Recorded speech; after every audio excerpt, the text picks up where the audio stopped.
મેં તમારી સાથે સંબંધ બાંધ્યો છે. 7 શ્લોકોમાં ક્યાંય નહોતું લખ્યું આઈ લવ યુ એમ. હું તમને પ્રેમ કરું છું ક્યાંય નથી લખ્યું. વાલા ભક્તો, આ દુનિયામાં આપણે કોઈને પ્રેમ કરતા હોઈએ તો એમાં કોઈને આઈ લવ યુ કહેવું એ તો બહુ મામૂલી શબ્દ છે. પ્રેમમાં કેટલા શબ્દો, મોર ધેન 3 વર્ડ્સ, 3 શબ્દો વધારે વાપરે છે. કેટલા? એક આઈ લવ યુ, બીજો આઈ મિસ યુ, ત્રીજો આઈ વિથ યુ. આ 3 શબ્દો વધારે ઉપયોગ કરે. પણ એક વાત કહું, આ 3માંથી એકેય શબ્દ ન કહો તો ચાલે, બસ ખાલી એટલું કહો આઈ અન્ડરસ્ટેન્ડ યુ, હું તને સમજી શકું છું. અને પ્રેમમાં હંમેશા સમજવાનું જ હોય છે. પ્રેમમાં ક્યારેય અધીરાઈ નથી હોતી. પ્રેમમાં સમજવાથી જ પ્રેમ આગળ રહે છે.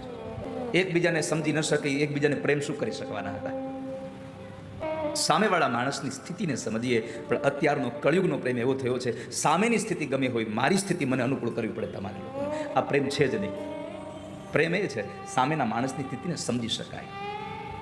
રૂકમણીએ ક્યાંય નથી લખ્યું કે હું તમને પ્રેમ કરું છું. બસ સીધું જ કીધું, મેં તમને પસંદ કરી અને મારા પતિ બનાવ્યા છે.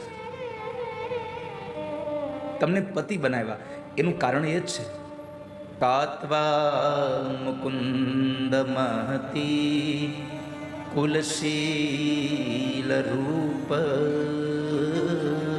વિદ્યા દ્રવિણધા મભિરાત્મતુલ્યમ